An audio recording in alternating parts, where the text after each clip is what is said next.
أخيرا شركة جديدة في السوق المصري وهي شركة ناثينج نزلت بشكل رسمي تبع توكيل رويال. في فيديو النهاردة هنتكلم عن موبايل الفئة الاقتصادية بتاعها، وهنركز على وضعه وسط المنافسين اللي موجودين في نفس الفئة السعرية، وهنتكلم برضو شوية كده عن الشركة ديت وإيه تفكيرها أو توجهها على عكس باقي الشركات. فتابع الفيديو معايا للنهاية علشان ما يفوتكش أي حاجة. بس قبل ما نبدأ الفيديو، لو انت مهتم بالمحتوى دوت انزل اشترك في القناة وفعل الجرس علشان ما يفوتكش اي فيديو جديد بإذن الله. وخلينا نبدأ على بركة الله.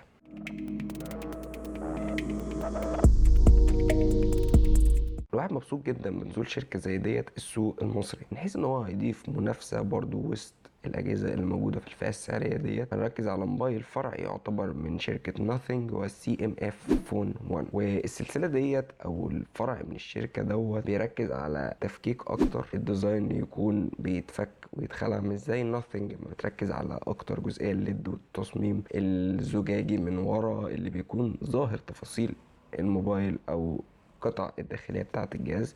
لكن السي ام اف جاي فكره مختلفه تماما مبتكره، وهي جزئيه ان انت تقدر تركب له اكسسوارز في الظهر، وان انت تغير الظهر بالفريم بتاعه وتغير الجزء ده كله وبطريقه بسيطه اكنك بتركب كفر، بس يعتبر ظهر الجهاز هو الجزء اصلا، الكفر يعتبر هو جزء من الجهاز. رجعنا شويه لتفكير الاجهزه القديمه زمان لما كنت بتقدر تخلع الظهر، لكن ما كانش بيبقى موفر لك اوبشن ان انت تقدر ان انت تجيب ظهر تاني تركبه. فاحنا النهارده جايين نركز على ارخص جهاز من الشركه، وهنتكلم عن وضعه وسط المنافسين. لو خدنا نبذه بسيطه عن الشركه ديت، فالشركه دي نشأت يعتبر في 2020. المؤسس بتاعها يعتبر كان شغال في شركه وان بلس. الشركه ديت جايه زي ما بقول لك تقدم مفهوم مختلف تماما، في تجربه برضو لذيذه جدا للموبايلات، شبابيه جدا.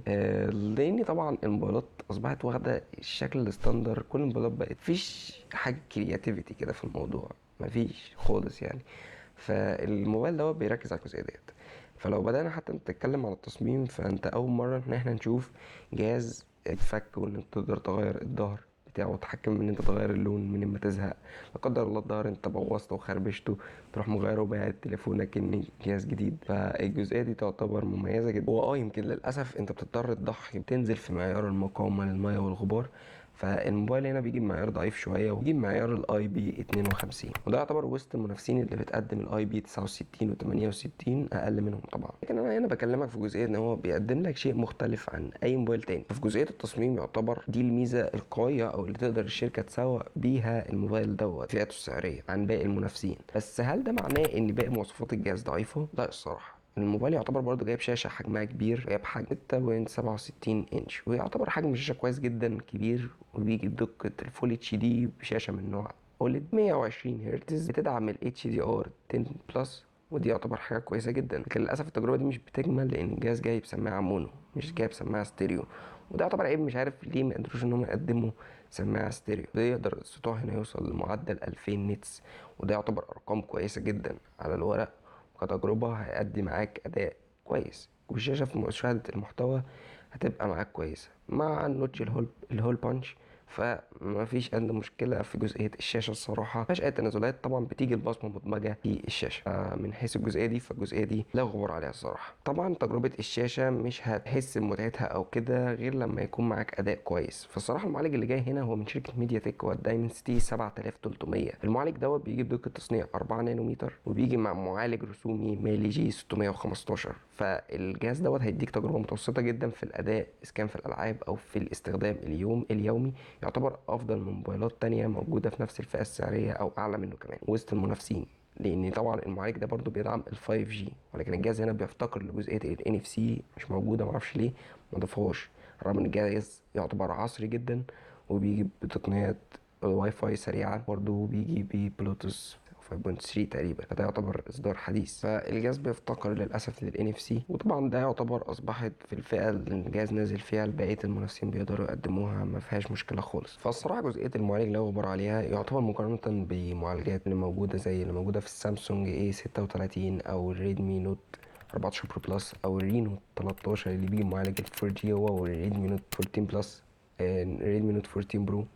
فلا وسط المنافسين ديت هو يعتبر اشرس منهم واقوى في المعالج، ولو حتى على الارقام فالمعالج ده بيحقق على انتوتو حوالي من 630 الف نقطه ل 650 الف نقطه، فده يعتبر رقم كويس جدا في الفئه ديت. فمن حيث جزئيه الاداء فصراحه الجهاز ده مش هيأثر معاك، وبالذات كمان مع واجهه الناثينج اللي هي تعتبر خفيفه مقاربه جدا لواجهه الاندرويد الخام، فالجزئيه ديت تعتبر مميزه قوي. والجهاز ده بيجي باندرويد 14، يعتبر برضو من العيوب بتاعه الجهاز دوت ان هو بيجي بسنتين تحديث بس، وده يعتبر رقم اصبح قليل على تحديثات، لان عندك شركه سامسونج بقت بتقدم دلوقتي اكتر من 6 سنوات ابديت للاندرويد، فدي حاجة الجهاز ده بيفتقرها جدا. يعني نيجي لجزئية البطارية، فهنا البطارية بتيجي بسعة 5000 ملي أمبير، بتدعم الشحن 33 واط، مدخل تايب سي. للأسف العلبة بتيجي فاضية وما فيهاش أي شاحن، فأنت بتضطر تشتري الشاحن منفصل عن الجهاز. العلبة طبعا بتيجي محتوياتها عبارة عن التليفون وكابل الشحن وكتيب الإرشادات بتاعة التليفون وبس، فطبعا زي باقي الموبايلات إلا من رحم ربي. أما جزئية الكاميرات فأنا عندك الكاميرا الخلفية بتيجي بدقة 50 ميجا بكسل مع فتحة عدسة 1.8، مع كمان كاميرا دبس 2 ميجا بكسل اللي هي تعتبر مساعده في البورتريه. هو هنا ما قدملكش للاسف عدسه الترا وايد، وده يعتبر فيها تنازل شويه، ولكن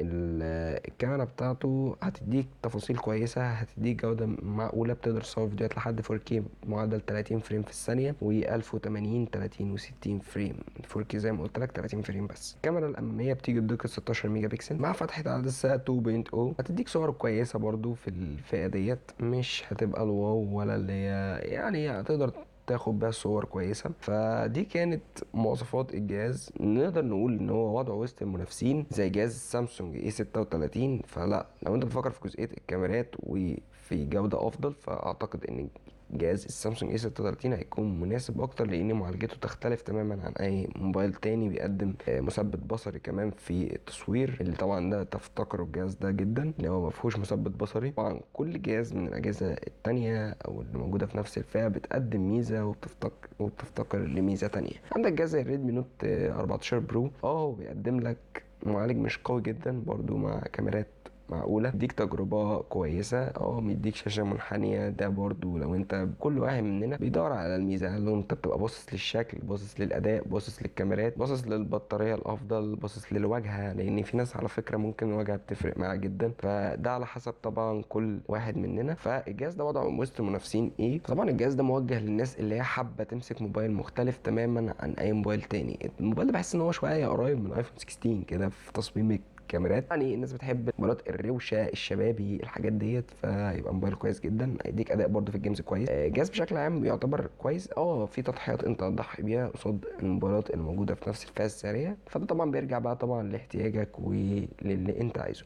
لكن الشركه الصراحه تعتبر كويسه، موجوده في السوق بره، مقدمه سعر يعتبر يمكن بره سعرها افضل من هنا، ولكن هنقول عشان خاطر ان الجهاز هنا مش بيتصنع هنا وعليه ضرايب، فبينزل لك هنا معفي من كل دوت، وغير ضرايب الجمرك والحاجات ديت، فكل ده طبعا بيأثر في سعر الجهاز. فالجهاز هنا نازل بسعر 14500 جنيه وسط المنافسين. طبعا في منافسين بيقدموا سعر اعلى وفي منافسين في سعر اقل. يعتبر هو وضعه في الجزئيه دي يعتبر هو الصراحه بقول لك زي ما بقول لك كده، قدم لك شاشه كويسه، قدم لك معالج كويس. انت لو بتدور على تجربه مختلفه تمام الجهاز ده يبقى ليك. لو بالنسبه لك العيوب اللي انا اتكلمت عنها دي مش فارقه معاك، زي السماعه المونو، زي ان هو ما فيهوش ان اف سي، زي ما فيهوش كاميرا الترا وايد، ما فيهوش مثبت بصري، جزئيه المقاومه ديت، المعيار الميه والغبار برضو ان هي ضعيفه، شوف انت بتقدر طبعا تاخد الحاجات دي ممكن في منافسين تانية في نفس الفئه السعريه. بس ودي كانت كل حاجه كنت عايز اقولها في فيديو النهارده، اتمنى يكون الفيديو عجبك. ولو انتوا حابين ان احنا برضو نتكلم عن الموبايلات اللي هي في الفئه الاعلى، قولوا لي تحت في الكومنت، وقولوا ايه رايكم في التصوير في الزاويه ديت، ولا نرجع للزاويه القديمه والكادر القديم. لو الكادر ده عجبكم قولوا لي تحت في الكومنت، رايكم طبعا بيفرق معايا جدا، واتمنى الفيديو يكون عجبكم. وانت لسه ما عملتش لايك او اشتركت في القناه، انزل اشترك في القناه وفعل الجرس، واستنى فيديو جديد، ويلا سلام.